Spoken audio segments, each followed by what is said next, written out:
우리가 현재 살고 있는 행성인 지구는 70%가량이 바다로 덮여있다는 사실은 대부분 아실 겁니다. 바다란 지구 지각층에 저지대를 채우고 있는 거대한 물 덩어리를 바다라고 부르죠. 우리가 아는 바다를 제외하고도 지구 맨틀에는 바다만큼의 물이 저장되어 있을 수 있다고 합니다. 물이라는 존재가 지구의 대부분을 이루고 있다 해도 과언이 아닌 거죠. 지구 면적의 70%나 차지하고 있는 바다는 하늘을 나는 자동차가 개발된 현재까지도 80% 이상이 인간이 탐사하지 못한 미지의 영역으로 아직도 많은 연구원들이 눈에 불을 켜고 바다에 대해 연구하고 있습니다. 그래서 오늘은 심해 탐험가들과 과학자들이 실제로 발견한 믿기 힘든 심해의 괴물들과 인간이 심해를 연구하는데 이렇게나 오랜 시간이 걸리는 이유에 대해 이야기해 볼 겁니다. 영상을 끝까지 보신다면 바다가 두려워질지 모르니 유의해 주시길 바랍니다.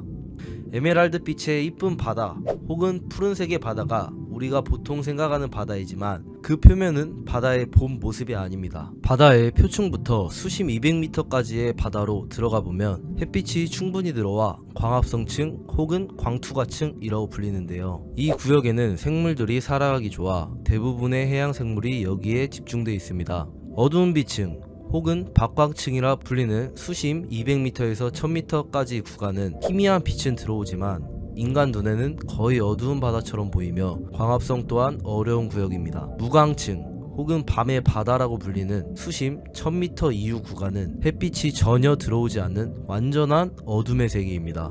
여기서부터는 생물들이 자체 발광을 하며 살아가죠. 이렇게 구간별로 바다를 나눠 보았을 때 다시 한번 바다의 규모를 간접적으로 느낄 수 있습니다. 이제 이 구간별로 발견된 다양한 기이한 생물들을 알아볼 겁니다. 수심 200m에서 1000m 구간을 칭하는 어두운 빛층 혹은 박광층에서 서식하는 대표적인 기이한 생물로 대왕오징어를 빼놓으면 섭합니다. 이름에서 예측 가능하지만 현재까지 보고된 가장 큰 개체는 약 13m이며 특이한 사냥 방식을 갖고 있습니다. 25cm 성인 남성 한 뼘과 비슷한 크기의 눈알을 가지고 심해의 어둠 속에서 먹이를 관철하여 두 개의 긴 초간으로 먹이를 낚아챈 뒤 강력한 부리 모양의 입으로 먹이를 갈라서 먹습니다. 이런 대왕오징어의 상대가 되는 존재가 있습니다. 오징어를 좋아하는 20m에 가까운 크기의 향유고래죠. 향유고래는 대왕오징어를 일반 오징어처럼 먹으려고 사냥하곤 하는데 향유고래에게도 대왕오징어는 쉬운 먹잇감이 아니기 때문에 대왕오징어의 빨판의 된통낭에 몸에 커다란 흉터가 남아있는 경우가 많다고 합니다. 이름은 같은 오징어지만 만나게 된다면 정말 살벌할 것 같네요. 다음 심해 생물은 상어입니다. 상어인데 일반 상어가 아닌 고블린 샤크이죠. 고블린 샤크는 성체 3에서 4m까지 자라며 몸무게는 150kg 전후로 대왕오징어에 비하면 아기자기하지만 생긴 거는 대왕오징어가 조금 더 나아 보이네요. 고블린 샤크는 수심 200에서 1200m 정도에서 보통 발견되고 드물게는 수심 1300m 이상에서도 관찰된 기록이 있습니다. 수심 1300m란 수치는 단순히 깊은 곳에 사는구나 라고 생각할 수 있지만 수심 1300m에는 대기압의 약 100배 이상의 압력이 가해집니다. 대기압의 100배의 압력을 버틸 수 있는 원인은 고블린 샤크의 몸 구조에서 찾아볼 수 있는데요. 고블린 샤크의 뼈는 일반 상어와 다르게 단단한 뼈가 아니라 연골성 골뼈라 부서지지 않죠. 실리콘이 눌려도 터지지 않고 형태만 바뀌는 원리와 비슷하죠. 뿐만 아니라 심해 생물들은 대체로 세포막과 단백질 구조가 고압에서도 안정적으로 작동하게 진화했기 때문에 압력을 버틸 수 있는 거죠. 진화란 참 대단하다는 생각이 드네요. 고블린 샤크의 주 먹이는 심해 어류, 갑각류 두 종류로 나눌 수 있는데요. 여기서 성체 길이 4m까지 자라는 고블린 샤크는 아쉽게도 대왕오징어의 상대가 되지는 못합니다. 싸움 실력은 별로지만 두 번째로 소개해야 하는 이유 중 하나는 고블린 샤크의 무시무시한 외형은 1억 2천만 년 전 백악기 시절부터 현재까지 변함이 없는 아주 특별한 생물이기 때문인데요. 여기서 저희는 궁금해합니다. 많은 동물들이 시간이 지나면서 진화하였고 인간마저도 외형적으로 진화를 했는데 왜 고블린 샤크는 1억 2천만 년 전 백악기 시절부터 현재까지 변함이 없을까요? 원인은 생활 환경 때문입니다. 수심 수백 수천 미터 심해에는 수억 년 동안에도 큰 환경 변화가 거의 없어서 얕은 바다처럼 기후나 지형 변화에 휘둘리지 않고 꾸준히 비슷한 조건을 유지했기 때문이죠. 이 이유를 알고 나니 깊은 바닷속 심해라는 공간이 더욱 궁금해지지 않나요? 심해에서는 낚시로 생선을 잡아먹는 생선이 있다는 점을 알고 계시나요? 바로 마지막으로 소개해드릴 앵글러피쉬입니다.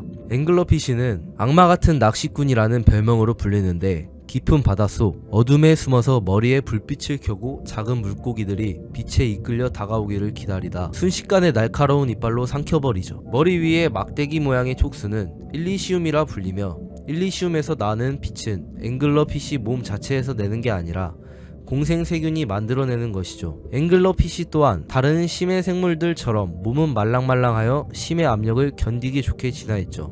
앵글러피쉬는 낚시로 사냥한다는 특이점 이외에도 엄청난 특이점이 있는데 바로 이들의 충격적인 번식 방식입니다. 암컷은 크기가 수십 센티미터인데 반해 수컷은 몇 센티미터 밖에 되지 않습니다. 이렇게 작은 수컷은 암컷을 찾으면 달라붙어 영구적으로 합체를 하고 시간이 지나면 수컷은 자신의 몸을 잃고 암컷의 몸에 정소만 남아 한 몸처럼 살아갑니다. 이런 번식 방법을 생각하면 기생적이다 라는 생각이 드실 건데요. 이러한 이유도 심해 특성상 짝을 찾기 힘든 환경에서 진화한 생존 전략이라고 보입니다. 지금까지는 심해에 발견된 생물들을 살펴보았는데 인간이 이런 심해 생물과 심해 연구에 어려움을 겪는 이유는 뭘까요? 지구에서 가장 가까우면서도 동시에 가장 미지인 세계인 심해를 탐사하기 어려운 가장 큰 이유는 극한의 수압 때문입니다. 바다는 10m만 내려가도 일기압이 증가하죠. 마리아나 해구 최심부 약 11,000m에서는 무려 1000기압 이상의 힘이 작용하며 1000기압 이상의 힘은 사람 몸 위에 코끼리 수천 마리가 동시에 올라탄 것과 같은 힘이죠. 이 말은 잠수정에 조금이라도 틈이 있으면 한순간에 산산조각 날 수 있다는 말이며 특수화금을 이용하여 탐사 장비를 만들려면 천문학적인 비용이 들어간다는 게 심해를 탐사하는데 속도가 안 나는 이유 중 가장 큰 이유입니다. 큰 이유 중 두 번째는 심해 연구는 연구 비용 대비 이익이 당장 크지 않습니다. 석유, 가스, 희귀금속 같은 자원개발 목적이 아니면 투자 유치도 쉽지 않습니다. 그래서 우주 탐사에는 많은 예산이 투입되지만 심해 탐사에 있어서는 여전히 뒤처져 있습니다. 단순히 호기심으로 연구를 진행해보자 라기에는 천문학적인 비용이 들고 연구 비용에 비해 이익도 크지 않아 계속 뒤처지고 있는 것이죠. 다음 영상에서는 우주 탐사를 큰 주제로 다뤄봐야겠네요. 지금까지 잡다한 다큐 잡다다큐였습니다. 감사합니다.